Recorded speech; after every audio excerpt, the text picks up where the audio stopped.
आप देख रहे हैं अपना भरोसेमंद चैनल ट्रेंडिंग न्यूज इंडिया। हमारा एक ही लक्ष्य है, छुपी खबरों को सबके सामने लाना। नमस्कार, मैं सुरजीत, आप देख रहे हैं ट्रेंडिंग न्यूज इंडिया। हाजिर हूं दिन की 10 सबसे बड़ी खबरें लेकर। पुलवामा अटैक पर पाकिस्तान ने कबूले गुनाह। पुलवामा हमले के पीछे पाकिस्तान ने अपने हाथ होने की बात स्वीकार कर ली है, जिसके बाद भारतीय जनता पार्टी के नेता केंद्र सरकार पर सवाल उठाने वाले पर मुखर हो गए। पूर्व आर्मी चीफ और मोदी सरकार में विदेश राज्य मंत्री वीके सिंह ने विपक्ष पर हमला बोला है। पाकिस्तान के कबूलनामे पर वीके सिंह ने कहा, जो बीजेपी पर हमला कराने का आरोप लगा रहे थे वैसे लोगों को खुले में जूते लगाना चाहिए।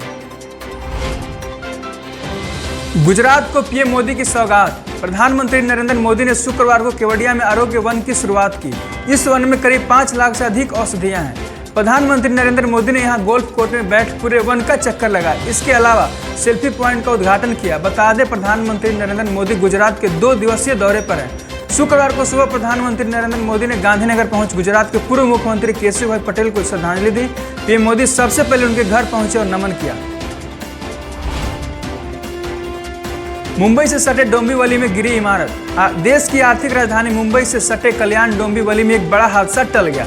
डोंबिवली के कोपर इलाके में 29 अक्टूबर यानी गुरुवार को सुबह एक 2 मंजिला इमारत भरभरा कर गिर गई। उस समय उस इमारत में 75 के करीब लोग थे, लेकिन सभी बच गए। यह करिश्मा कर दिखाया रात में जाकर मोबाइल पर वेब सीरीज देखने वाले 18 साल के कुणाल मोहिते ने। कुणाल को देर रात तक जागने की आदत है, जिस वजह से उस समय रहते हुए भी इमारत को गिरने के बारे में अलर्ट किया और लोग बिल्डिंग से सुरक्षित निकल सके।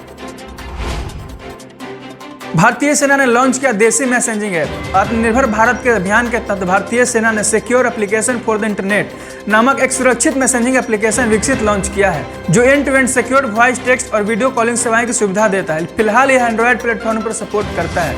रक्षा मंत्रालय ने गुरुवार को इसकी जानकारी दी है। सेना को यह देसी मैसेजिंग ऐप व्हाट्सएप की तरह काम करता है। आरटीआई शीर्ष नियुक्तियों को लेकर कांग्रेस ने कहा, याद रखें आप वफादारी के लिए चुने गए हैं। आरटीआई निकाय केंद्रीय सूचना आयोग में केंद्रीय नियुक्तियों को लेकर कांग्रेस ने आपत्ति जताई है, जिसके बाद इस पर नए राजनीतिक विवाद शुरू होने की आशंका है। सरकारी सूत्रों ने बताया कि भारतीय विदेश सेवा से रिटायर्ड अफसर यशवर्धन कुमार सिन्हा को नया मुख्य सूचना कमिश्नर बनाया जा रहा है। वहीं पत्रकार उदय कुमार महूरकर सूचना कमिश्नर बनाए जा सकते हैं। सूत्रों ने कहा कि इनकी नियुक्तियों को लेकर प्रक्रिया शुरू की जा चुकी है। हालांकि कांग्रेस ने इन नियुक्तियों पर सवाल उठाए। लोकसभा में नेता प्रतिपक्ष अधीर रंजन चौधरी ने कहा कि सेंट्रल इंफॉर्मेशन कमीशन रिटायर्ड बाबुओं का हब बन गया है। चौधरी ने कहा कि सरकार ने गलत तरीके से चीफ इंफॉर्मेशन कमिश्नर और इंफॉर्मेशन कमिश्नर का चुनाव किया है।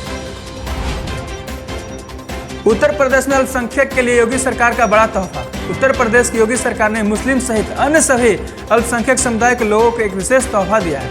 योगी सरकार की घोषणा के मुताबिक अल्पसंख्यक समुदाय की बेटियों को शादी के लिए 20,000 रुपए की आर्थिक सहायता दी जाएगी।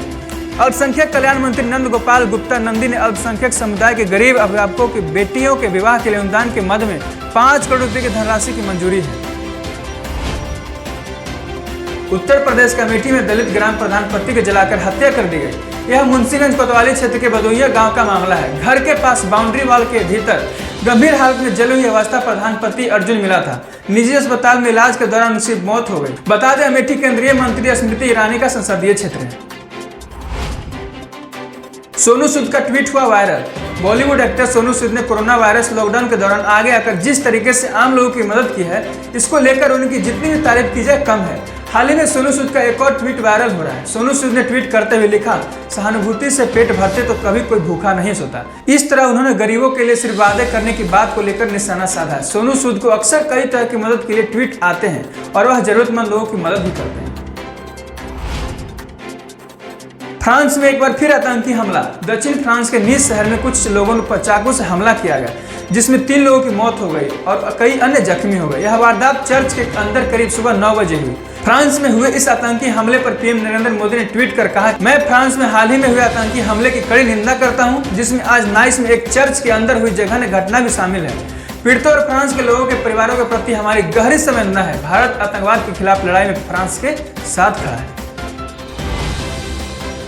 कश्मीर में 3 बीजेपी नेताओं की हत्या। पीएम मोदी ने की निंदा। प्रधानमंत्री नरेंद्र मोदी ने जम्मू और कश्मीर के कुलगाम में भारतीय जनता पार्टी के 3 नेताओं की हत्या की निंदा की है।